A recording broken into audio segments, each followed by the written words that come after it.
हरे हरे हरे कृष्णा। तो मेरी आवाज आ रही है आप लोगों को क्लियर? यस प्रभु जी, आ रही है। ओके। तो आज हो सकता है थोड़ा नेट में इशू रहे, तो आप लोग बने रहिएगा जब तक कि मैं ग्रुप में मैसेज न डालूं। तो यहाँ पे मेला चालू हो गया है आज से। ये मेला चलेगा लगभग 10 तारीख तक, गुरु पूर्णिमा तक। यहाँ लाखों तादाद में पब्लिक हर घंटे आ रही है। तो टावर गोवर्धन में एक ही है, तो उस वजह से दिक्कत आएगी। तो आप लोग प्रिपेयर रहिएगा एकदम। जब तक आप मैसेज न डालो ग्रुप में, आप लोग बने रहिएगा, ये बोल रहा हूँ मैं। ठीक है। तो स्वागत है आप सभी लोग। भगवद गीता यथारूप अध्याय 6। और कौन से श्लोक से चार प्रारंभ करना है हमें? प्रभु जी 6.33। थ्री थ्री, ओके ठीक है। तो हम 6.33 से चालू करते हैं। और हमने अपने पिछले श्लोकों में ये चर्चा करा था कि पहले जो अष्टांग योग में सिद्ध व्यक्ति होता है, उससे क्या लक्षण होते हैं, वो चर्चा करा था हमने। फिर भगवान ने ये बताया कि चलो भाई, कोई नर्वस हो जाएगा, मैं तो उस स्तर पर नहीं हूँ। तो भगवान ने ये बताया कि नहीं, ऐसी बात नहीं, आप अगर साधक हो तो आप किस तरह सिद्धि हासिल करोगे, वही भगवान ने बताया। ठीक है ना? यहाँ तक हम सारी चर्चा कर चुके हैं। कोई एक पॉइंट कोई बोलना चाहेगा हाथ उठा के, कल की क्लास से? जो लोग एक एक पॉइंट बोलना चाहते हो हाथ उठाएंगे, बस एक एक पॉइंट सुनूंगा। जस्ट वन पॉइंट कल की क्लास से। या फिर जिन्होंने कल की क्लास नहीं सुनी हो, वो उनका। या शारदा जी बताइए। हरे कृष्णा प्रभु जी। प्रभु जी, कल आपने बताया था कि शुद्ध वैष्णव के लक्षण, कि वो दूसरों के सुख दुख को अपना हरे कृष्णा। दुख। हरे कृष्णा प्रभु जी। आ रही प्रभु जी आवाज? आवाज आ रही प्रभु जी? हरे कृष्णा प्रभु जी। आ रही है, आपकी साउंड में आ रही है। प्रभु जी, वो अपने दूसरों के सुख दुख को अपना सुख दुख समझते हैं। और फिर आपने बताया था प्रभु जी कि दुखों का मेन कारण जो है, वो ईश्वर के साथ अपने संबंध को भूलना है। जब हम ईश्वर को भूलते हैं तो यही दुख का मेन कारण है।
या शारदा जी बताइए, शायद नेट चला गया। हरे कृष्णा प्रभु जी। प्रभु जी, बताया था पहले आपने कि शुद्ध वैष्णव के लक्षण, कि जो शुद्ध वैष्णव है वो दूसरों के सुख दुख को अपना सुख दुख समझता है। जोर से और बोलिए दुखों आप। का। हाँ जी प्रभु जी। हरे कृष्णा प्रभु जी। हाँ जी बोलिए, थोड़ा जोर से बोल सकते हो आप? जी प्रभु जी। प्रभु जी, बताया था कि जो शुद्ध वैष्णव के लक्षण बताए थे आपने, कि जो शुद्ध वैष्णव है वो दूसरों के सुख दुख को अपना सुख दुख समझता है। और दुखों का कारण जो है ईश्वर के साथ अपने संबंध को भूलना है। फिर प्रभु जी, आपने बताया था कि जो सच्चा भगत है वो हर परिस्थिति में, हर स्थान में भगवान को ही देखता है। उनकी उपस्थिति को अनुभव करता है। इसमें प्रभु जी आपने प्रहलाद की उदाहरण दी थी।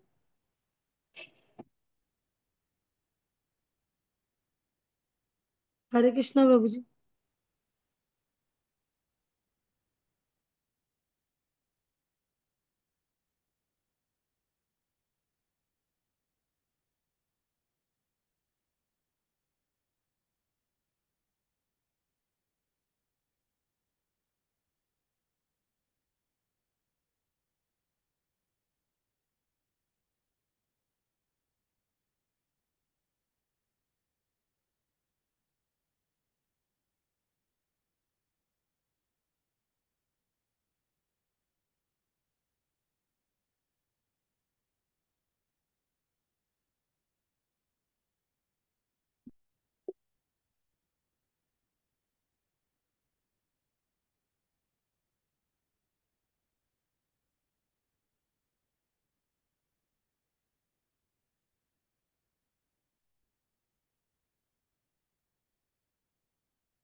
हरे कृष्णा।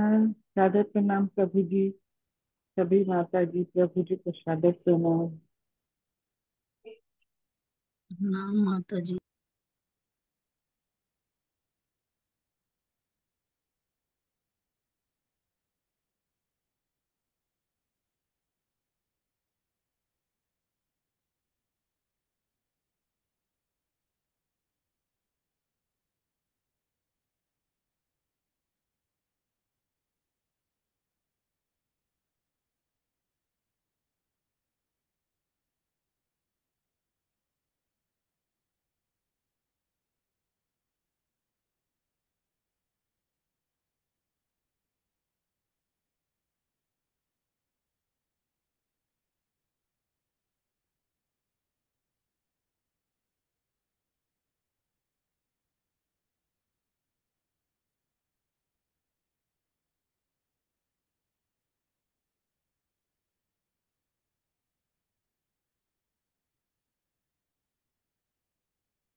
हरे कृष्णा।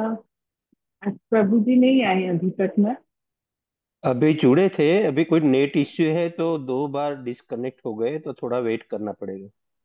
तो थैंक यू प्रभु।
हरे कृष्णा हरे कृष्णा कृष्ण कृष्णा हरे हरे, हरे रामो राम राम हरे हरे। आवाज आ रही है मेरी? हरे कृष्णा प्रभु जी। आ रही है प्रभु जी। शाबाश। हाँ, मुझे लगता है मेरे तरफ से मेरा नेट खत्म हो गया था, इससे दिक्कत आ गई। अमित प्रभु धन्यवाद, आपका रिचार्ज कर दिया आपने ना? हरे कृष्णा। ठीक है, तो 1 मिनट प्रभु जी, हो रहा है, बस हो रहा है, 1 मिनट प्रभु जी, बस 1 मिनट। ठीक है। और कौन सुनाना चाह रहा था कल की क्लास से कोई एक point? 33 88 60, 33 88 60। Yes doctor Nita, just one point from yesterday's, कल की क्लास से। हरे कृष्णा प्रभु जी, दंडवत प्रणाम प्रभु जी। कल के क्लास में आपने एक चीज बताई थी कि कृष्ण भावनामृत का मूल सिद्धांत क्या है, ओवरऑल जो उसमें। तो कृष्ण के बिना दुनिया में कोई भी चीज ऐसी नहीं है जिसका कोई अस्तित्व हो। कृष्ण ही सर्वेश्वर है, ऐसा भक्त मानता है और यही सत्य है, ये आपने बताया था। हाँ ठीक है, ओके धन्यवाद। तो अब जो है हम ये भी है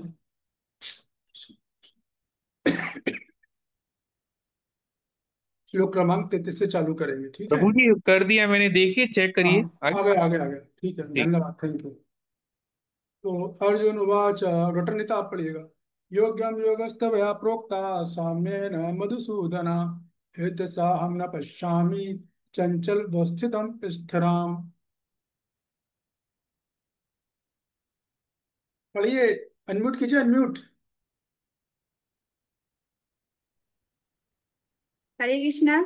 अर्जुन ने कहा, हे मधुसूदन, आपने जिस योग पद्धति का संक्षेप में वर्णन किया है वह मेरे लिए अव्यवहारिक तथा असहनीय है, क्योंकि मन चंचल तथा अस्थिर है। तो देखिए, आज का डिस्कशन बहुत बड़ा महत्वपूर्ण है। भगवान की कुछ योजना ऐसी हो गई कि अपने 10 मिनट खराब हो गए। देखते हैं कितना कर पा।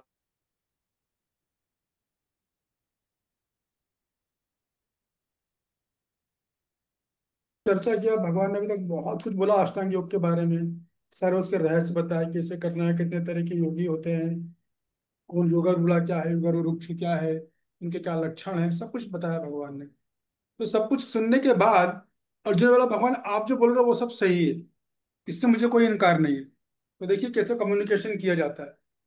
अगर कम्युनिकेशन इंप्रूव, दुनिया में सारी प्रॉब्लम, अधिकतर प्रॉब्लम जो है वो कम्युनिकेशन की वजह से है। तो अगर कम्युनिकेशन खराब है तो आपकी जो है हर चीज में गड़बड़ होगी, फिर आपके संबंध में परेशानी आएगी। सो अर्जुन ने बोला कि आप जो कह रहे हो वो अच्छा। तो अर्जुन ने पहले सराहना करी, नहीं फिर उसने बोला कि भगवान ये मेरे लिए इतना व्यवहारिक नहीं लग रहा है। मतलब योग अपने आप में बहुत अच्छा है, लेकिन मैं इसके योग नहीं अपने आप को पा रहा हूँ। मुझे नहीं लग रहा कि ये जो अष्टांग योग जो आप बता रहे हैं वो अव्यवहारिक, मुझे असहनीय लग रहा है और इतना प्रैक्टिकल नहीं लग रहा है। क्यों? क्योंकि मन जो है वो चंचल और अस्थिर है। ये बात बोल दी उन्होंने, रीजन भी दिया। जब अपनी बात बोलते तो बात का रीजन भी देना पड़ता है। भाई क्यों नहीं लग रहा है? तो बोले मन बहुत चंचल और मन अस्थिर, दो चीजें बोली उन्होंने, चंचल और अस्थिर। और आष्टांग योग की तो पहली शर्त ही भगवान खुद बता रहे हैं, मन पूरी तरह नियमित होना चाहिए, संयमित होना चाहिए, इंद्रियां संयमित होना चाहिए, मन संयमित होना चाहिए, मन पूरे वश में होना चाहिए, चित्त पूरी तरह शुद्ध होना चाहिए। वो सब हम लोग जो है हम सुन चुके हैं। यहाँ पर उन्होंने बड़ी प्रैक्टिकल बात करी है कि भाई आपने जो बताया वो तो अच्छा है, आप जो रास्ता मुझे दिखा रहे हो बड़ा अच्छा रास्ता, में कोई दोष नहीं है, लेकिन मैं अपने आप को उसके योग्य नहीं पा रहा। ये कमीने का तरीका होता है। ना कि ये क्या भगवान आप ऐसी बातें कर रहे हैं, आप तुम्हें जम नहीं रही है बात। बाहर के लोग तो ऐसी बात करते हैं, कम्युनिकेशन करते हैं ना। ठीक नहीं बताया आपने, तो उनके इसमें जनरली दोष रहता है, दोष बुद्धि देखते हैं वो ये नहीं कह रहे कि मैं इस योग्य नहीं हूँ। उसी प्रकार यहाँ पर भी जो है अर्जुन जी इस बात को बोल रहे हैं कि मैं तो इस योग्य नहीं हूँ। आप सही, आपने जो योग बताया वो भी सही है, लेकिन मेरे लिए ये प्रैक्टिकल नहीं, मुझे इससे बड़ी कठिनाई होगी और मैं इसको उतार नहीं पाऊंगा। क्यों? दो कारण दिए उसने। मन है एक, मन, मन क्या है? चंचल है और अस्थिर है। तो भी अगले श्लोक में हम समझेंगे चंचल मन का क्या मतलब होता है, तो लक्षण भी बताए जाएंगे। पहले तात्पर्य पढ़ लेते हैं अपन। हरे कृष्णा। भगवान कृष्ण ने अर्जुन के लिए शुचोदेश्य से लेकर योगी परमो मता तक जिस योग पद्धति का वर्णन किया है, उसे अर्जुन अपनी असमर्थता के कारण अस्वीकार कर रहा है। इस कलयुग में सामान्य व्यक्ति के लिए ये संभव नहीं है कि वह अपना घर छोड़कर किसी पर्वत या जंगल के एकांत स्थान में जाकर योगाभ्यास करे। आधुनिक युग की विशेषता है अल्पकालिक जीवन के लिए घोर संघर्ष। लोग सरल व्यवहारिक साधनों से भी आत्म साक्षात्कार के लिए उत्सुक या गंभीर नहीं है। तो फिर इस कठिन योग पद्धति के विषय में क्या कहा जा सकता है? हाँ रुक जाइए, तो क्या बोल रहे हैं प्रभुपाद जी? प्रभुपाद जी बोल रहे हैं कि भाई भगवान ने जो योग बताया तो अर्जुन ने बड़ा सही अपना जो असमर्थता जताई बिल्कुल सही है। क्योंकि अष्टांग योग के लिए व्यक्ति को जंगल में जाना है। अब तो कलयुग में जंगल ही नहीं बचे, इमारतों के जंगल हो गए। दूसरा, अष्टांग योग इतना कठिन है कि वो हर व्यक्ति नहीं कर पाएगा इसको, बुजुर्ग लोग नहीं कर सकते, बच्चे नहीं कर सकते, कुछ महिलाएं हैं वो नहीं कर सकती हैं, क्योंकि अष्टांग योग के शरीर बड़ा तगड़ा चाहिए, वो नहीं कर सकते हैं। फिर बाबा जी ने बड़ा अच्छा पॉइंट बोला कि यार उसकी तो बात छोड़िए, लोग सरल ही होगा, जो सबसे सरल है, जो कहीं भी कभी भी कैसे भी किया जा सकता है, वो नहीं कर पा रहे हैं। तो अष्टांग योग की जीवन शैली इतनी कठिन, आसान विधि इतनी कठिन, योग करने का स्थान का चयन करना वो इतना कठिन है, तो सरल चीज नहीं कर पा रहे हैं, तो बड़ी चीज क्या करेंगे? तो सरल योग किसकी बात कर रहे हैं प्रभुपाद जी? कौन हाथ उठा के बताएगा?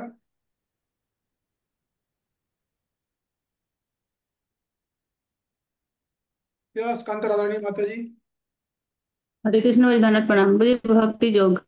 हाँ भक्तियों की बात है, वो इतना सरल है। क्यों सरल है कांता राधारणी माता जी भक्ति योग? कैसे सरल मुझे है? कभी जैसे आपने उदाहरण दिए थे, ट्रेन में जा रहे थे, आप नहीं बताए थे ना, तो हम्म। उनको बोले थे आप ट्रेन में आसन जो कर सकते हो, नहीं कर सकते, मैं अभी माला लेता हूँ, अगर मंत्र पढ़ के माला करती हूँ तो मैं इधर ही भक्ति जो कर सकता हूँ। इस तरह से हम भक्ति योग कर भी कर सकते बिल्कुल नहीं, भक्ति योग में क्या है? नाम जप माला करना है, कहीं भी कर लो, किसी भी स्थान पे कर लो, ट्रेन में, बस में, आते पीते, चलते खाते पीते, यहाँ तक कि बाथरूम में स्नान करने जा रहे हैं वहां कर लो। हर समय कर सकते हैं हम, नींद में सोते सोते कर सकते हैं। उन लोगों को तो आधी आंखें खोलना, आधे आंखें आगे खोल के, आधे आंखें खोल के, आधी आंखें खोलनी है, आधी बंद करनी है, इतना कठिन काम है। लेकिन यहाँ तो इतना सरल है, ये इतना प्रैक्टिकल है ये, कि हम कहीं भी कभी भी कैसे भी इस योग को कर सकते हैं। तो ये योग करने में कठिनाई आ रही है भाई कलयुग में लोगों को।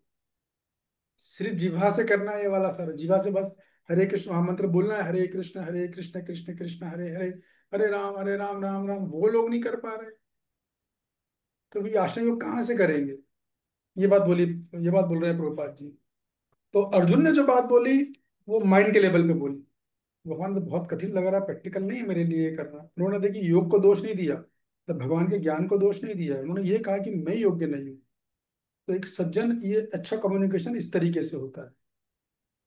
व्यवहारिता में जब भी हम किसी से कब व्यवहार करते हैं तो हमें सामने वाले का दोष नहीं निकालना चाहिए, उल्टा ये बोलना चाहिए कि मैं इस योग्य नहीं हूँ। इस तरीके से वो बात सही होती है। तो अर्जुन का संदेह वेद्य एकदम। भगवान प्रभुपाद जी तात्पर्य में बोल रहे हैं, बोलेंगे कि अर्जुन का जो संदेह है, जो असमर्थता, वो बिल्कुल जायज है। क्यों? क्योंकि मन तो चंचल और अस्थिर है, और चंचल मन अस्थिर से योग, अष्टांग योग हो ही नहीं सकता। एक कारण। दूसरा कारण प्रभुपाद जी का बता रहे हैं कि योग साधारण पुरुषों के लिए बहुत बहुत ही कठिन है, अत्यंत कठिन है। हर आयु के लोग इसे नहीं कर सकते, बच्चे नहीं करेंगे, वृद्ध नहीं करेंगे, रोगी नहीं कर पाएंगे। हमारा हरे कृष्ण महामंत्र 90 साल का बूढ़ा व्यक्ति कर लेगा, जर्जर अवस्था में वो भक्ति योग कर सकता है, लेकिन अष्टांग योग नहीं किया जा सकता।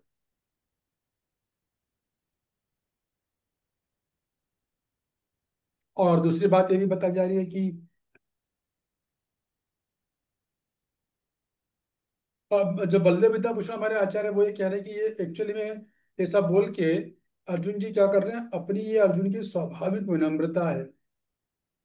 वो अर्जुन अपनी स्वाभाविक विनम्रता से स्वीकार कर रहे हैं कि हालांकि ये योग उत्तम है, इस योग में दोष नहीं है, लेकिन मैं अपने चित्त को स्थिर नहीं रख पा रहा हूँ, ये मुद्दा है।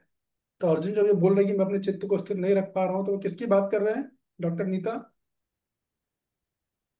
जी प्रभु जी। आप हमारे साथ है नहीं यानी, जब वो बोल रहे हैं कि मैं आपके मन को स्थिर नहीं कर पा रहा हूँ, तो वो किसकी बात कर रहे हैं? अष्टांग योग। अष्टांग योग की। यस रंगनारायणी माता जी। हाँ जी, हरे कृष्णा प्रभु जी, दंडवत प्रणाम। हम लोगों की प्रभु जी। हाँ, हम लोगों की बात कर रहे हैं अर्जुन। अर्जुन को तो, उनको तो 24 घंटे मन भगवान में रमा रहता है, वो सोते भी हैं। वो एक किस्सा है ना कि ये क्या हुआ कि एक बार किस तुमने बोला भगवान कृष्ण को, आप भगवान, आप अर्जुन से तो सबसे ज्यादा प्रेम क्यों करते हैं? हाँ मैं सबसे करता हूँ। बोले नहीं, आप अर्जुन से बहुत ज्यादा प्रेम करते हो, अक्सर वही साथ में रहता है, खाता पीता बैठता है। तो भगवान ने कहा समय आने पे बताऊंगा। हर एक दिन उसने उस व्यक्ति को बुला, मुझे याद नहीं आ रहा वो कौन था। वो रात की बात थी, रात में लोग अंधेरे में, आधी रात हो चुकी है, तब उसे लेके गए अर्जुन के कमरे में। अर्जुन नींद में सो रहा था। तो वहां का दृश्य देख के वो व्यक्ति दंग रह गया। अर्जुन जब सांस लेता था तो कृष्ण बोलता था, कृष्णा, और जब सांस छूटती तो कृष्ण निकलता था। ऐसे लगातार सांस ले रहे थे, तो सांस छोड़ रहे थे, और हर सांस लेने में कृष्ण का नाम निकल रहा था, और हर बार सांस छोड़ने में कृष्ण का नाम निकलता था। इतने ज्यादा अर्जुन निर्भर थे भगवान पर, इतना अधिक प्रेम था। तो व्यक्ति समझ गया कि ये भगवान क्यों अर्जुन को इतना महत्व देते हैं, ये बात है। इसलिए भक्तों में भी हम अगर देखें कि कभी हमारे किसी भक्त को, वरिष्ठ भक्तों का या किसी गुरुजनों का कोई अधिक सानिध्य मिल रहा है, तो उनसे ईर्ष्या नहीं करनी चाहिए, बल्कि समझना चाहिए कि वो व्यक्ति बहुत विशेष है, उल्टा उसका सम्मान करना चाहिए। तो उससे वो कृपा जो उसको मिल रही है वो हमें भी मिल सकती है।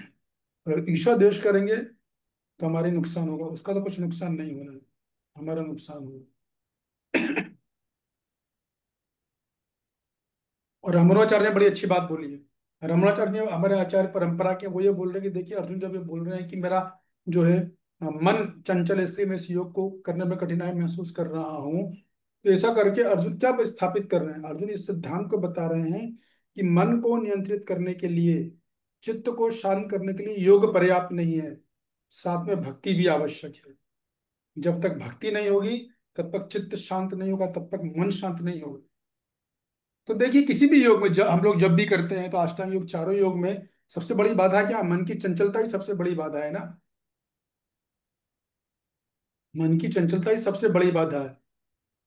और जब तक मन चंचल हो तो हम अपने योग में सफल नहीं हो पाएंगे, आत्म साक्षात्कार नहीं कर पाएंगे।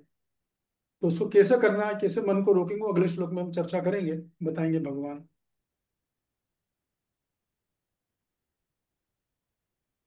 आगे पढ़े प्रभु जी। एक मिनट। तो मेरा प्रश्न आप लोगों से, अर्जुन किस योग को स्वीकार नहीं कर पा रहे हैं?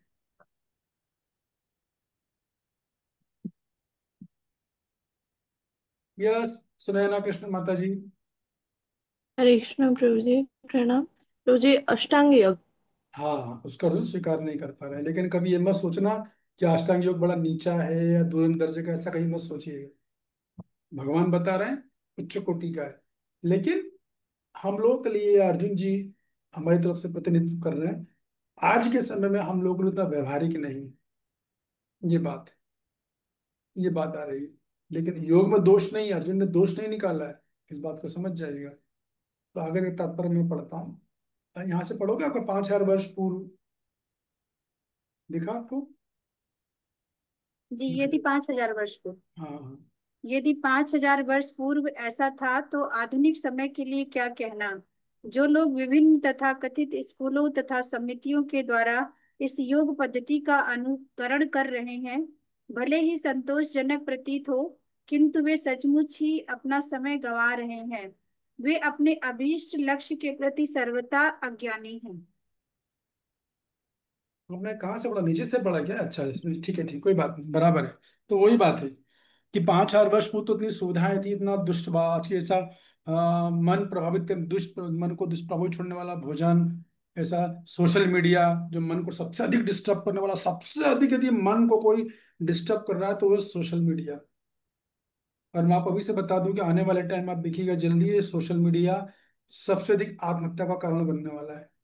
सबसे अधिक लोग खूब सुसाइड करेंगे सोशल मीडिया के, जो लोग खूब देखते हैं ना, 100% सुसाइड करें, फ्रस्ट्रेट हो के। तो उस समय तो सोशल मीडिया भी नहीं था, तो इतना मुश्किल था अष्टांग योग करना, आप कहाँ से करेंगे? अब ये श्लोक इंपॉर्टेंट, इस पर हम चर्चा करेंगे। नीलांचल माता जी पढ़िएगा। चंचला ही मना कृष्णा परमाति बलभद्रणम तस्याग्रहं मन्ये वायोरिव सुदुष्करम। हे कृष्ण, चूंकि प्रभु जी को प्रणाम, प्रणाम। दंडवत प्रणाम। हे कृष्ण, चूंकि मन चंचल, अस्थिर, उच्छृंखल, हठीला तथा अत्यंत बलवान है, अतः मुझे इसे वश में करना वायु को वश में करने के से भी अधिक कठिन लगता है। तो अब आगे उसने आप विषय को विस्तार से बताया, जो उनकी प्रॉब्लम थी ना उसको विस्तार से बताइए, भगवान क्या है एक्चुअली में, मेरे मन की समस्या है। योग तो आपका सही है, योग में कोई गलती नहीं है, मेरे मन में प्रॉब्लम आ रही है। तो मैं कई बार कहता हूँ, इस दुनिया में हमारे जीवन में जितनी भी समस्याएं हैं, चाहे वो शारीरिक हो, चाहे वो आर्थिक समस्या हो, चाहे पारिवारिक हो, चाहे इमोशनल हो, कोई भी प्रॉब्लम हो, वो एक्चुअली हमारे मन में है। जब व्यक्ति आध्यात्मिक रूप से कमजोर होता है तो छोटी छोटी समस्याएं उसको पहाड़ के समान लगने लग जाती है। और जब जितना भक्ति में स्ट्रांग होता है, जितना वो स्पिरिचुअली स्ट्रांग होता है, तो पहाड़ से बड़ी बड़ी समस्या उसको राई के दाने के समान दिखती है। ये बहुत बड़ा फर्क है। तो भक्ति में भी, हर योग में सारा खेल जैसे मन का है, भक्ति में भी सारा खेल मन का है। टोटल इस दुनिया में सारा कि जिसने मन को जीत लिया वो संसार जीता हुआ है। जिस व्यक्ति ने मन को वश में कर लिया, ऐसे व्यक्ति को दुनिया में कोई नहीं हरा सकता। अजय है वो व्यक्ति, क्योंकि वो मन का दास है ही नहीं। मन के बहकावे में ना आ, मन राह बुलाए भ्रम में डाले, तू मन का दास न बन, तू मन को अपना दास बना ले। तो सारा खेल मन का है।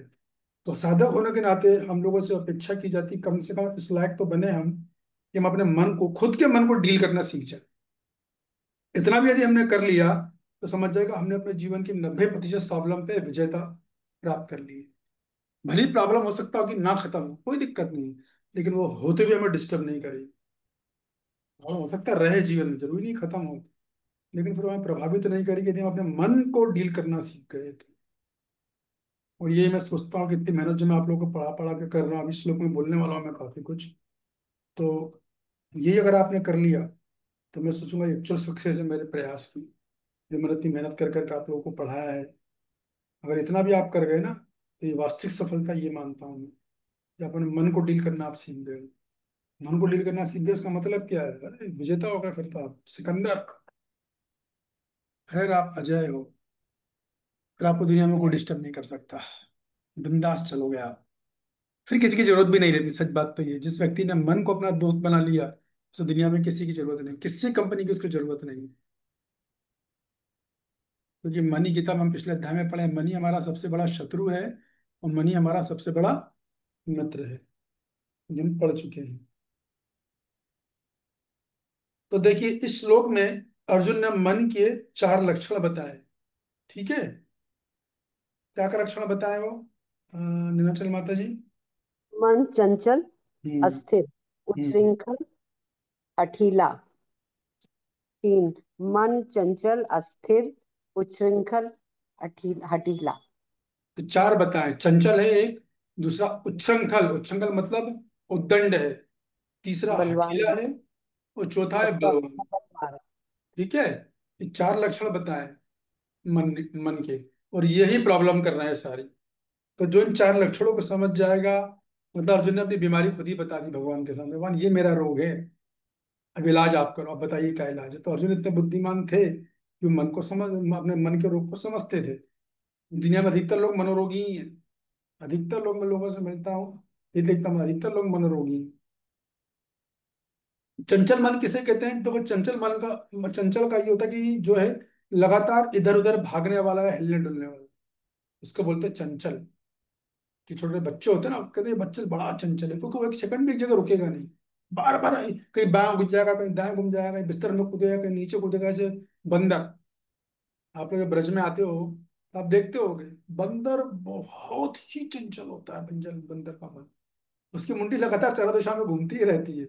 आज से मैं गिरिराज जी के सामने जब कर रहा था, तो एक बंदर वहां, बड़ा बड़ा बंदर था भालू के समान, और जिस बेंच में बैठ के जब पढ़ता हूँ वहां वो बैठा हुआ था।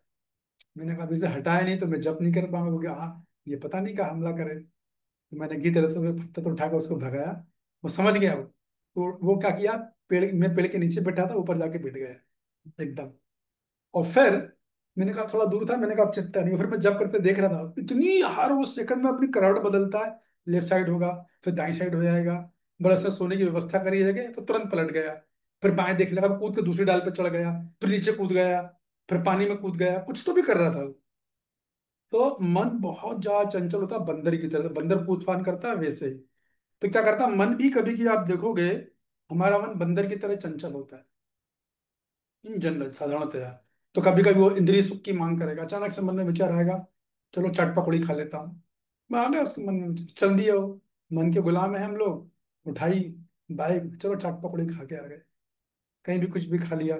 जब मन में अचानक चिंता आने लगेगी बहुत सारी, विदाउट रीजन, कहीं से कुछ सुन लिया, कोई न्यूज़पेपर पढ़ लिया, किसी ने कुछ बोल दिया, कि डांट दिया, मन में सिक्योरिटी जाएगी, तरह तरह का भय जाएगा अपने भविष्य को लेके, कि मुझे घर से निकाल दिया तो, घर से निकालना चाहते हैं। और इस मन में असुरक्षा की भावना आती है, और उस असुरक्षा की भावना से प्रभावित होकर हम लोग गलत सलत काम कर देते हैं। या मन में कई पुराने विचार आ जाते हैं, बहुत पुराने, जिनका भी वर्तमान में कुछ भी संबंध नहीं, वो विचार आके परेशान करने लगते हैं। और कभी भी कल्पनाओं के सागर में डूबने लगता है, और मैं करोड़पति बन जाऊंगा, मेरी लॉटरी खुल जाएगी, रास्ते में मुझे पैसा मिल जाएगा। कुछ लोग ऐसे भी होते हैं, तुला राशि वाले बड़े कल्पनाशील होते हैं, बहुत कल्पना के सागर में जीते हैं वो लोग। जब से सोशल मीडिया का, तो लोगों को तो बिल्कुल पागल कर रखा है, उसने कल्पना के सागर में डुबा रखा है ये सोशल मीडिया ने। तो ये इसे बोलते हैं चंचलता।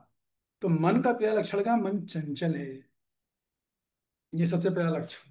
तो देखो, किसी रोग का इलाज करने के लिए सबसे पहले रोग की जानकारी होना बहुत जरूरी है। जो दक्ष डॉक्टर होता है ना, वो सबसे पहले किसी भी चीज को देखकर डायग्नोस करता है कि बीमारी क्या है, पहले ये पकड़ो, ये पकड़े तो समझ लो आधा काम हो गया है, फिर बाद में दवाई दी जाएगी। तो पहले हमें अपनी सारी समस्याओं की, बीमारी को पकड़ना, कि बीमारी बाहर कहीं नहीं है, दूसरों में नहीं है, अंदर है, हमारे अंदर ही बैठी हुई है रोग। वो रोग अंदर है, और वही रोग हमें बाहर दिखता है।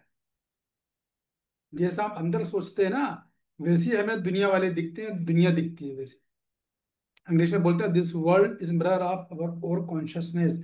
आप जो दुनिया देखते हो बाहर, एक्चुअल में जैसा आप सोचते हो ना, वैसी दुनिया आप देखते हो। जैसा आपके विचार होंगे वैसी दुनिया चलेगी, ये होता है। इतना मन जो है मस्तिष्क का आईना होता है। तो मन का पहला लक्षण ये चंचल होता है, बहुत मैंने बताया कैसे होता है। दूसरा क्या है? प्रमादी। श्लोक में शब्द है प्रमादी, प्रमादी मतलब उद्दंड एकदम। श्लोक खोलता हूँ। मना कृष्ण प्रमाथी शब्द दिख रहा है आपको? पहला है चंचल, ये देखो, चंचलम ही मना कृष्ण। जो लोग अपने मन से परेशान है, श्लोक को खूब इसे रट लेना चाहिए। पहला है चंचल, चंचल मैंने बता दिया। प्रमादी, ये प्रमाथी है। प्रमादी का मतलब क्या है? उद्दंड है, सुनता ही नहीं है। जो काम बोलोगे कि मन तुम्हें आज से भगवान को भोग लगा के खाना है, उसके बिना नहीं खाना, जैसे ही आप बोलोगे अब तो मैं बिना भोग लगाई खाऊंगा, तो मन को जो भी चीज आप बोलोगे, मन तुरंत उसको रेबेलियस मारता है, उद्दंड उद्दंड की तरह कार्य करता है एकदम। जिस प्रकार बाढ़ आती है ना, बाढ़ बाढ़ क्या करती है? बाढ़ अपने मार्ग में आने वाले सभी घरों, पेड़, खेतों तभी सबको बहा ले जाती है, बाढ़ किसी की नहीं सुनती है। वैसे ये मन क्या करता है, विवेक का मन विवेक के बुद्धि के प्रभाव में ना आकर वो क्या करता है, जितने संसार के शास्त्र के नियम है उनको ध्वस्त करके आगे जाना चाहता है।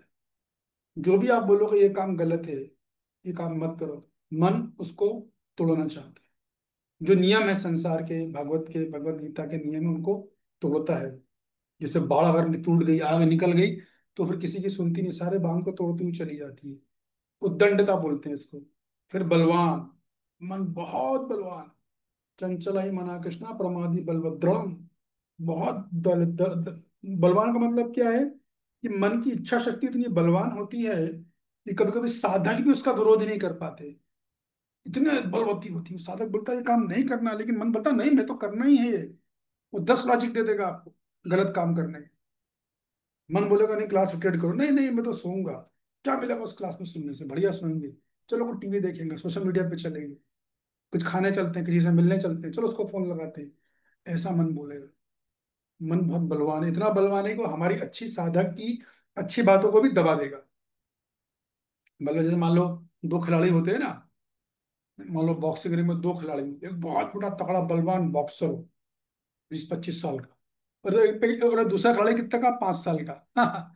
तो 5 साल का बच्चा बॉक्सिंग करेगा तो 25 साल वाला कैसे उसे दबा देगा कि झटके में। वैसे मन बलवान होता है। ये मन का लक्षण है। तीसरा का दृढ़म, हठी, और तीसरी प्रॉब्लम उसकी है। चार हो गए, चंचल, प्रमादी, तीसरा बलम, चौथा दृढ़म। आपको दिख रहा होगा, दृढ़म मतलब हठीला है वो, हठी है। यदि मन किसी कार्य में लग गया तो वहां से उसको हटाना बहुत मुश्किल है, बहुत मुश्किल, अत्यधिक मुश्किल है। आसानी से हटता नहीं है। जैसे कोई छोटा बच्चा होता है ना, उसे कोई मनचाही वस्तु अगर आप दे दो, मतलब चॉकलेट दे दो या उसको खिलौना पसंद आ गया, फिर अब वो हटेगा नहीं। आप कितना उसको बोल के ले जाओ कि चलो बेटा मेहमान आ गए, कमरे में जाके बैठो, शांत रहो, नहीं अभी तो मैं खेलूंगा, या मुझे चॉकलेट चाहिए तो चाहिए। मार्केट में जा रहा हूँ, उसने चॉकलेट देख ली, अब तो मुझे चाहिए, रोएगा, पीटेगा, बाल नोचेगा, कपड़े फाड़ेगा, सड़क पे गिर जाएगा, रोए, खूब नाटक करेगा, भीड़ लगा लेगा। इसको बोलते हैं हठीला। तो ये मन के 4 लक्षण होते हैं, और ये बड़े खतरनाक होते हैं। तो देखिए जो भौतिक जगत के लोग हैं, वो तो इनको ज्ञानी नहीं तो वो अपने मन पे काम ही नहीं कर सकते वो। लेकिन भक्त मन को बहुत हद तक नियंत्रित कर लेता है। कैसे, अगले श्लोक में बताएंगे भगवान। जब भगवान का भजन करते हैं, भगवान की भक्ति करते हैं, तो भगवान की कृपा से मन इन चारों चीजों को टेक ओवर कर लेता है। साधक चारों रोग को खत्म काफी हद तक जीत लेता है। ये बात है, ठीक है। तो इसके बाद क्या, तस्सा निग्रह मन्ने वायोरिव सुदुष्करम। तो अर्जुन ने बोल रहा है कि मन तो है भगवान। अभी अर्जुन कोई साधारण व्यक्ति नहीं है, अर्जुन विश्व के सबसे बड़े योद्धा है, जानते हो इस बात को। तो अर्जुन क्या बोल रहे हैं कि मेरे लिए वायु को वश में करना अधिक, मतलब आप जिस योग की मेरे से बात कर रहे हो, वो इस मन को, उसके लिए मन को नियंत्रित करना जरूरी है। लेकिन मेरे को ये मन तो वायु को वश में करने से भी अधिक कठिन लग रहा है। यानी मैं अगर वायु को भी वश में कर सकता हूँ, भी वायु यानी हवा, उसे कौन वश में कर सकता है। अर्जुन बोल रहे मैं वो भी कर सकता हूँ, लेकिन है केशव, तुम मन को नहीं कर सकता। तो मेरा आप लोगों से प्रश्न है, सोच के हाथ उठाइएगा कि अर्जुन ने वायु को उदाहरण ही क्यों दिया। किसी और का वो उदाहरण दे सकते थे, पंच महाभूत हैं, जल का दे देते, किसी जानवर का दे देते, किसी व्यक्ति का दे देते, किसी स्थिति का दे दे। मगर क्या कारण रहा कि अर्जुन ने वायु का उदाहरण ही क्यों दिया कि भगवान वायुरीव सो दुष्करम। यस के डी डी, बोलिए। हरे कृष्ण प्रभु जी। हम्म। प्रभु जी, क्योंकि वायु प्रभु जी मतलब हवा में बहती रहती है, उसे एकत्रित करना मुश्किल है। तो आपको क्या लगता है जल को एकत्रित करना आसान है। हाँ, उससे तो प्रभु जी हम लोग किसी भी इसमें लिया जा सकता है जल को, पात्र अरे में। अरे, वही जब है। जल में बाढ़ आती है तो जल तो बाढ़ के बाढ़ तोड़ देती है। हाँ हाँ, वो तो है भाई, लेकिन क्वांटिटी वही अगर थोड़ा देखा जाए, बट एयर को नहीं किया जा सकता ऐसे। ठीक है, ठीक है, और अभी और भी अपन पूछते हैं। यस सुनैना माता जी बताइए, वायु का ही क्यों बोला। हरे इससे कृष्ण प्रणाम। क्योंकि वायु मतलब कि जैसे कि पंच महाभूत है, उनसे ज्यादा तेज, मतलब क्या बोलेंगे, सो फास्ट है इसलिए। फास्ट इसलिए। मतलब, फास्ट मतलब आप बोल रहे हो तीव्र, ऐसा? हाँ हाँ। अच्छा, ओके। थोड़ा सा आप आगे आए। यस नारायणी माता जी। हाँ जी, हरे कृष्णा प्रभु जी। हरे कृष्ण। धन्यवाद प्रणाम प्रभु जी। जैसे वायु को हम केवल फील कर सकते हैं ना, उसको देख नहीं सकते। इसी तरह मन भी जो है, इसको हम देख तो नहीं सकते ना, मन को। गुड। और थोड़ा क्लोज आ गए आप, थोड़ा और क्लोज हुए। गुड। Nice point. देखो इसे बोलते हैं ब्रेन स्टॉर्मिंग, यानी दिमाग की कसरत करवाना। आपको दिमाग की कसरत में करवा रहा हूँ। अरे, हरे कृष्णा हरे कृष्णा कृष्ण कृष्णा हरे हरे। मेरी आवाज आ रही है? जी प्रभु हाँ जी है। आ रही है प्रभु। मुझे लगा नेट चला गया। ओके। आ रही यस। है प्रभु। ठीक है, अमित जी बताइए। प्रभु जी, हवा, दो रीजन है इसके। एक तो प्रभु जी हवा का कोई आकार नहीं होता है, और दूसरा होता है कि हवा बदलती रहती है, मतलब इसलिए हम मतलब वायु को हम नियंत्रित नहीं कर सकते। हाँ तो मेरा प्रश्न ये है कि उन्होंने वायु की तुलना क्यों करी? इसको कैसे जस्टिफाई करोगे आप? उन्होंने बोला ना कि मैं एक बार वायु को नियंत्रित कर लूंगा लेकिन मन को नहीं कर सकता। तो उन्होंने वायु के बारे में ही क्यों बोला? उत्तर आप से थोड़ा कनेक्ट करो उसको। उत्तर आप ठीक बोल रहे हो काफी हद तक, लेकिन कनेक्ट नहीं कर पा रहे हो। जी। तो कनेक्ट करो जब तक। हाँ, यस समाजी बताइए। हरे कृष्ण, सादर प्रणाम प्रभु जी। सादर क्योंकि प्रणाम। वायु प्रभु जी बहुत ही चंचल होती हैं, उसी तरह मन भी बहुत चंचल होती है। इसलिए हाँ, अर्जुन जो है वो वायु का मन का तुलना वायु से तुलना नहीं कर रहे हैं, बोल रहे हैं वो वायु को कंट्रोल कर ले सकते हैं एक बार, लेकिन मन को नहीं कर सकते हैं। माने कि बहुत मन जो है वो वायु की तरह ही बहुत ही चंचल है। माने काफी हद वायु तक कहीं भी आ जा सकती है प्रभु जी, समझ गया। छोटे से समझ छोटे गया, बस जगह हो गया। पे। तो आपका उत्तर बिल्कुल सही है। देखिए ये चार लक्षण की चर्चा करी ना हमने, चंचल, उच्च श्रृंखल, हठीला और बलवान। ये चारों के चारों गुण वायु में पाए जाते हैं। इसलिए अर्जुन ने बोला कि जो है, मैं एक बार मन को कंट्रोल कर दूंगा लेकिन वायु को करना और भी कठिन है। इसलिए बोला गया है। तो मन भी, वायु भी का चंचल होती है। कभी भी किसी समय वायु किस समय अपनी दिशा बदल दे कोई नहीं जानता। बल्कि वायु हर क्षण दिशा बदलती है अपनी। कभी दक्षिण, कभी बाएं, कभी कभी बदलती है। और मन भी हर क्षण अपनी दिशा बदलता है।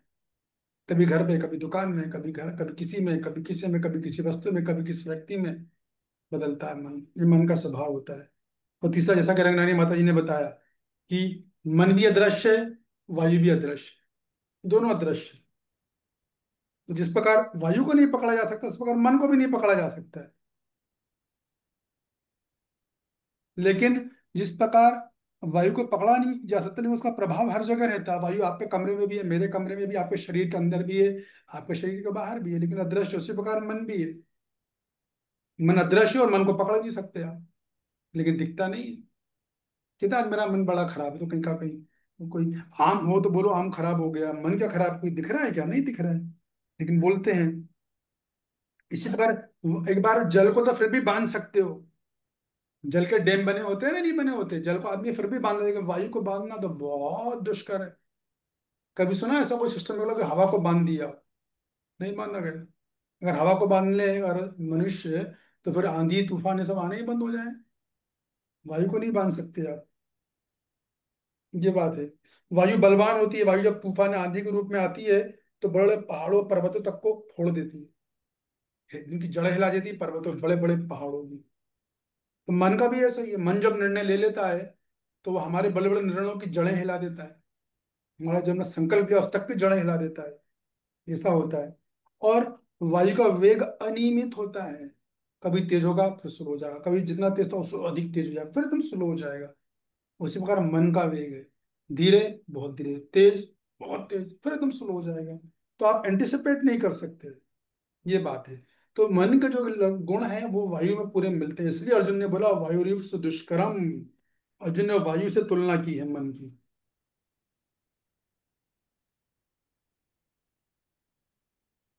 तो मन जो है, जिस प्रकार मन जो है एकदम अजय और गतिशील है, इस प्रकार वायु भी अजय और गतिशील है।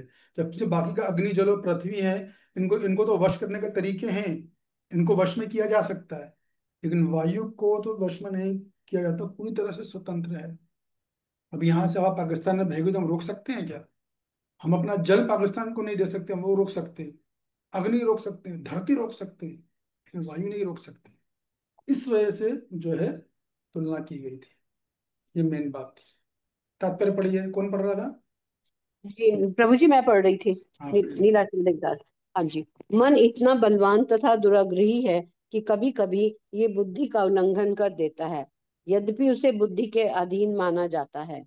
इस व्यवहार जगत में जहाँ मनुष्य को अनेक विरोधी तत्वों से संघर्ष करना होता है, उसके लिए मन को वश में कर पाना अत्यंत कठिन हो जाता है। कृत्रिम रूप में मनुष्य अपने मित्र तथा शत्रु दोनों के प्रति मानसिक संतुलन स्थापित कर सकता है, किंतु अंतिम रूप में कोई भी संसारी पुरुष ऐसा नहीं कर पाता, क्योंकि ऐसा कर पाना वेगवान वायु को वश में करने से भी कठिन है। धन्यवाद। वैदिक साहित्य कठोपनिषद में कहा गया है। ठीक है माता जी, हो गया बस, धन्यवाद, इतने में चाह रहा था। तो देखिए अर्जुन ने क्या बोला कि भगवान ऐसी वायु, मतलब जो लक्षण आप मन के हैं अर्जुन ने बताए, वो लक्षण वायु में भी है। लेकिन अर्जुन क्या बोल रहे कि मैं एक बार उस वायु को भी कंट्रोल कर लूंगा, लेकिन मन को नहीं कर सकता मैं कृष्ण, इतना कठिन है मन। तो देखिए, तो तात्पर्य प्रभुपाद जी का बोल रहे हैं, अर्जुन की बात पूरी तरह सही है। मन तो बहुत बलवान और दुराग्रही है। यहाँ तक कि बुद्धि के द्वारा मन को शासन कैसे किया जाता है? बुद्धि और विवेक से किया जाता है, लेकिन कभी कभी मन उसका भी उल्लंघन कर देता है। हालांकि जो है मन जो है जूनियर माना जाता है बुद्धि से, लेकिन बुद्धि के भी नहीं सुनता है, बुद्धि को ओवरटेक कर लेता है। तो बाहर के लोग तो बिल्कुल ही मतलब मन के गुलाम है एकदम, वो तो सोचते ही नहीं कि मन को कैसे वश में करना है। तो बाहर के लोगों के लिए जो कृष्ण भक्ति नहीं कर रहे, उनके लिए मन को वश में करना संभव ही नहीं है। हाँ, भक्त फिर भी एक बार कर सकता है, बाकी के लोगों को संभव ही नहीं कि मन को कैसे वश में करे, ये बात है। ऐसा बोला गया।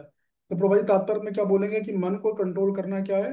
वायु को रोकने से भी अधिक कठिन है, ये बात बोली जाए। लेकिन यदि कोई कृष्ण भक्ति करता है और कृष्ण चेतन होता है, तो वो मन को नियंत्रित कर सकता है साधु गुरु शास्त्र की कृपा से। वही मन को खुद की शक्ति से नहीं कर सकता वो। ये मत सोचना बढ़िया नाम जप कर रहे हैं, बढ़िया शास्त्र पढ़ रहे हैं और हम अच्छी भक्ति कर रहे हैं, मंगल आरती जा रहे हैं, तो हम मन को कंट्रोल कर लेंगे। ऐसा सोच रहे हो, समझ जाना कि ये माया का अटैक। केवल साधु गुरु शास्त्र की कृपा से ही मन को, जब वो लोग प्रसन्न होते हैं तब मन नियंत्रित होता है, नहीं तो नहीं होता। और मन को ये बता दूं मैं आपको कि जैसे मैंने बोला ना, गाओ गाओ गुनो गौरांगे रे गुनो सरल करिया मन, जो मैं कल बोल रहा था कि जितना अधिक व्यक्ति का सरल होगा, उतना अधिक वो मन को आसानी से नियंत्रित कर पाएगा। और जिस व्यक्ति में जितना अधिक कपट होगा, झूठ बोलने की भावना बहुत अधिक होगी, चतुराई चालाकी होगी, और इंग्लिश में वर्ड आता है डुप्लिसिटी, उसकी हिंदी में बोलेंगे कपटता। तो जो कि इतना कपट होगा, उतना वो मन को नियंत्रित नहीं कर पाएगा, उतनी उसको भक्ति करने में कठिनाई आएगी। इसलिए प्रभुपाद जी बोलते हैं भागवतम के पहले स्कंद में, प्रभुपाद जी बोलते हैं कि कृष्ण भक्ति करना बहुत सरल है, लेकिन किसके लिए? जो व्यक्ति सरल और सच्चा है। और जो व्यक्ति कपट भरा है, उसके लिए कृष्ण भक्ति दुनिया का सबसे कठिन चीज है, सबसे कठिन टारगेट है। हरि नाम का जाप करना, भगवान के नाम का जाप करना। वो जाप करेगा, वो तो कल नाम की गिनती करेगा, लेकिन वो जप नहीं कर पाएगा। मतलब काउंटिंग होगी लेकिन चैंटिंग नहीं होगी। There is a gulf of difference between counting and chanting. बहुत अंतर है काउंटिंग और चैंटिंग में। तो जब तक मन आपका सरल नहीं होगा, तब तक मन को नियंत्रित करना बहुत ही कठिन है, बहुत मुश्किल है। ये कारण, सबसे बड़ा कारण है कपटता, जो बाधा बनता है मन को नियंत्रित करने में। जितना कपटी मन, उतना आप वश में नहीं कर पाओगे, उतनी स्ट्रगल है यार। दूसरा कारण होता है मन में बुरे भाव का होना, वासनाएं होना। तीसरा कारण होता है लालच, किसी चीज का लालच होना। और चौथा कारण होता है क्रोध। ये चार प्रमुख कारण है: कपट, वासना, लालच और क्रोध। और इनमें सबसे बड़ा कारण है कपट, सबसे चीफ कपट। तो जितना ये चीजें होंगी, उतना उस व्यक्ति के दुष्कर हो जाएगा। जितना वो सरल होगा, उतनी जल्दी वो मन को वश में कर ले। सरल व्यक्ति के लिए नाम जप का अलग ही आनंद है, भक्ति का बहुत आनंद है उसके पास। इसलिए लाइफ में व्यक्ति को सरल बनना चाहिए, कपटी नहीं बनना चाहिए। जहां तक हो सके सरल बनो, स्मार्ट मत बनो। आजकल सोशल मीडिया ये बताता है कि स्मार्ट बनो, गलत है ये। गीता नहीं बोलती है। गीता बोलती है कि हमको जो है, हमको भगवान ने बनाया है, हमको आईफोन ने नहीं बनाया है जब हम स्मार्ट बने। हमें सरल बनना है। जितना सरल बनेंगे उतना जीवन हमारा आसान है। बिल्कुल सही बात है। सादा जीवन उच्च विचार। इतनी सिंपल लाइफ, एक्चुअली लाइफ इतनी कठिन नहीं है, तो हम लोगों ने, दुनिया के लोगों ने खुद कठिन बना लिया, उसको कॉम्प्लिकेट कर दिया ना। जिंदगी बहुत सरल और आसान है आज भी, ऐसा नहीं है कि नहीं। तो हमारी परंपरा के जो आचार्य हैं वो क्या बोलते हैं, उषा चौधरी ठाकुर, कि जो जो मैंने आपको चारों परिभाषाएं दी मन की, वो उन्हीं की टीका से दी थी मैंने। कि मन के अंदर चार गुण होते हैं: चंचलता, प्रमादी, अनुदंडता, बलवंता और दृढ़ता। ये मन की दिक्कत होती है। और मध्वाचार्य जी बोलते हैं कि ईश्वर की कृपा, ना, ईश्वर मतलब साधु गुरु शास्त्र और नियमबद्ध साधना, दो चीजें हैं। नियमबद्ध साधना का मतलब है सुबह जल्दी उठना, नियम पूर्वक 5 बजे बिस्तर छोड़ देना, भले चाहे रात में 3 बजे क्यों ना सो। वो सबसे पहले चीज सुबह जल्दी उठना, बल्कि शास्त्र ब्रह्म मुहूर्त बोलते हैं। ब्रह्म मुहूर्त में अगर आप उठोगे, आपकी चारों चीजें खत्म हो जाएंगी। ब्रह्म मुहूर्त में उठ के नाम जप करोगे, भक्ति करोगे, ऑलमोस्ट सभी प्रॉब्लम खत्म है, लगभग लगभग सब। लेकिन शुरू में थोड़ी दिक्कत आई कि हैबिट नहीं है, कम से कम 5 बजे व्यक्ति को उठ ही जाना चाहिए कृष्ण भक्ति। लेकिन होता यह कि वो बीमारी आ गई ना, नींद आ रही लेकिन सो नहीं सकते। नींद आ गई है, बिस्तर भी अच्छा है, बिस्तर पे पड़े भी लेकिन सो नहीं सकते। भूख लगी है, सामने बढ़िया खाना भी है गर्मा गर्म, लेकिन खा नहीं सकते। क्या इस बीमारी का नाम, कौन बताएगा? Mobile, mobile, social network. हाँ, ये प्रॉब्लम है। कितने लोगों का नियम है सोने के पहले रोज मोबाइल देखते हैं? हाथ उठाई, ईमानदारी से बताइएगा।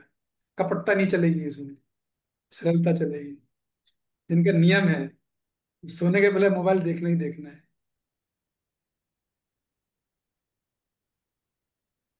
देख लो क्या होगा, दोनों गोरा और ऑलमोस्ट सभी है क्या?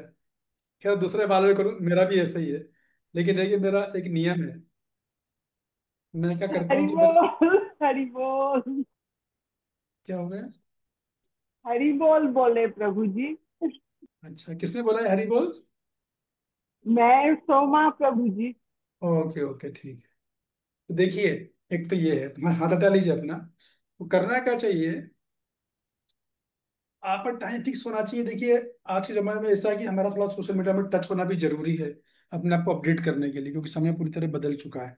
हम बाहर की दुनिया में जाते हैं और हमें सूचनाएं नहीं मिल रही है समाज में क्या चल रहा है, तो लोग हमें बुद्धू समझते हैं। भक्ति में भी ये होता है। तो फिक्स टाइम होना चाहिए कि मैं 24 घंटे में मात्र 15 से 20 मिनट मेरे को देखना है, इसके अलावा वो भी काम की चीजें देखना है बस। वो देख के बाहर निकल जाओ।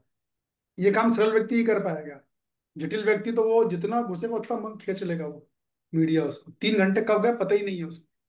साफ 2 घंटे 3 घंटे गायब। तो ये सब चीजें हैं जो मन को कठिनाई करती है। लेकिन यदि हम ब्रह्म मुहूर्त में उठें, जल्दी उठें, नियमित साधना करें, हरे कृष्ण महामंत्र का जाप करें, 16 माला कर सके तो बहुत अच्छा है। नियम बना के भगवान को भोग लगा के कुछ और खाएंगे नहीं। और क्या बोलते हैं, शास्त्रों का अध्ययन करें, गीता क्लासेस मिस ना करें। मन तो मना करेगा, मन तो तरह तरह के बहाने बनाएगा।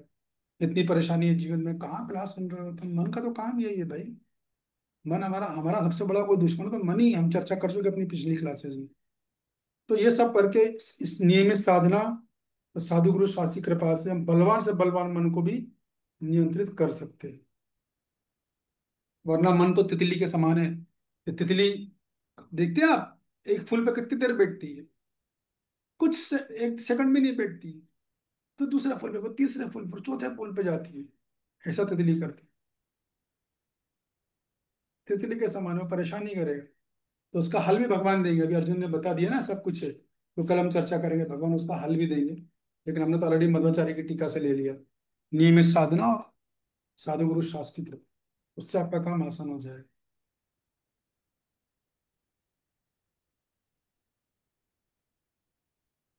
ठीक है, समय हो चुका है। एक प्रश्न आप लोगों से, अर्जुन ने मन की तुलना किससे करी है इस श्लोक में? यस, हनुमान प्रेक्षक प्रभु। हरे कृष्ण प्रभु जी, दंडवत प्रणाम। वायु से की है प्रभु जी। हाँ, सही उत्तर है। और हमारे इसमें एप्लीकेशन क्या है, ये भी सुन लीजिए। हमें कैसे व्यवहार में उतारना है कि ठीक है, मन चंचल है, मन हठीला है, चारों रोग हमारे मन के अंदर हैं। लेकिन सबसे पहली चीज ये है, आचार्य बोलते हैं कि इससे हताश होने की और नर्वस होने की जरूरत नहीं है।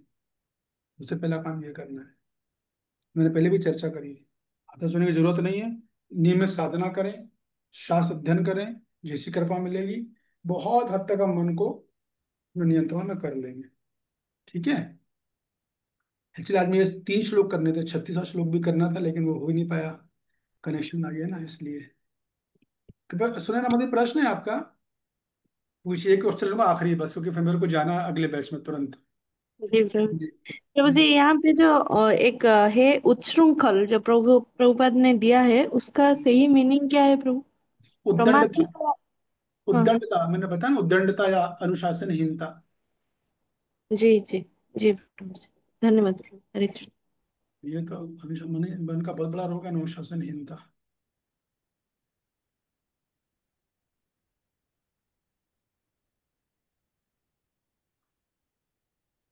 नवदा भक्ति माता जी, हरे कृष्णा प्रभु जी, कैसे लगी दंडवत प्रणाम। कैसे लगी आज की चर्चा आपको? धन्यवाद, प्रणाम। क्लास तो रोज ही वंडरफुल होती है सर। हम ही हैं अरे। बेवकूफ, मंद हम्म। बुद्धि हमें, जो हमें दिमाग में पड़ता नहीं है। अच्छा, द्वारकाधीश में आप बोलने की स्थिति में हो क्या? बाकी क्लास बहुत अच्छी होती है प्रभु जी आपकी। ओके। प्रयास कर रहे हैं कि थोड़ा थोड़ा समझने की कोशिश करते हैं। प्रयास ही करना है हमें। जी। कब तक करेंगे? जब तक कृपा नहीं मिल जाएगी तब तक प्रयास करते रहेंगे। ठीक है। जी प्रभु। जय गौरी जी, कहाँ हो आप, किधर हो? बिल्कुल म्यूट करके बैठे रहते हो आप हैं। चलिए ठीक है। तो आप लोगों का बहुत बहुत धन्यवाद, थैंक यू वेरी मच। कल फिर मिलेंगे हम 5:45 तो आ जाइएगा 5:45 पे। ठीक हरे है। कृष्णा थैंक यू प्रभु, प्रभु जी, हरे धन्यवाद। हरे कृष्ण कृष्ण प्रभु प्रभु जी, जी, वंदना हरे जी, कृष्ण सादर प्रभु जी। प्रणाम, सभी हरे माता कृष्ण जी, प्रभु प्रभु जी जी, सबका सादर प्रणाम। वंदना।